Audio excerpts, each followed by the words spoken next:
ఇలా ఆ అమ్మాయి వర్షిత అనే అమ్మాయి వాస్తవంగా ఆమె స్కూల్ టాపర్. ఆ అమ్మాయి ఆ స్కూల్ నుంచి స్కూల్ టాపర్. ఆ అమ్మాయి హనంకొండ కలెక్టర్ గారి దగ్గర నుంచి మొన్న అవార్డు కూడా తీసుకోవడం జరిగింది.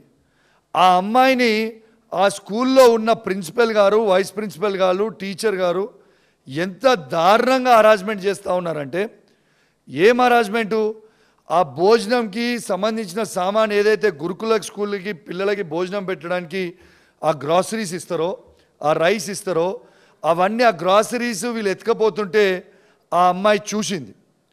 ఆ అమ్మాయి ఆ స్కూల్లో స్కూల్ క్యాప్టెన్ అమ్మాయి, 600 మెంబర్స్ ఆ క్లాస్ స్కూల్ ఆ స్కూల్ క్యాప్టెన్ ఆమె. ఆ స్కూల్ క్యాప్టెన్ని ఆమె చూసిన తర్వాత ఇది బయటికి చెప్పొద్దు అని ఆ అమ్మాయిని హరాస్ చేయడం మొదలుపెట్టిండ్రు. కానీ ఆ అమ్మాయి చాలా బ్రైట్ స్టూడెంట్. చెప్పిన తర్వాత అట్లా చిన్న ఎప్పుడైనా కడుపు నొస్తుందో అట్లా చిన్న కడుపు నొప్పి ఉంటే చెక్ చేయించుకుంది. ఓ 1 వీక్ ఇంటి దగ్గర రెస్ట్ తీసుకొని మళ్ళీ స్కూల్కి పోయింది. స్కూల్కి పోయిన అమ్మాయి నేను ఇంట్లో పేరెంట్స్ దింపొచ్చిన తర్వాత, స్కూల్లో దింపొచ్చిన తర్వాత ఆ స్కూల్లో ఆ అమ్మాయిని విపరీతంగా టార్చర్ పెట్టడము, విపరీతంగా ఇన్సల్ట్ చేయడము,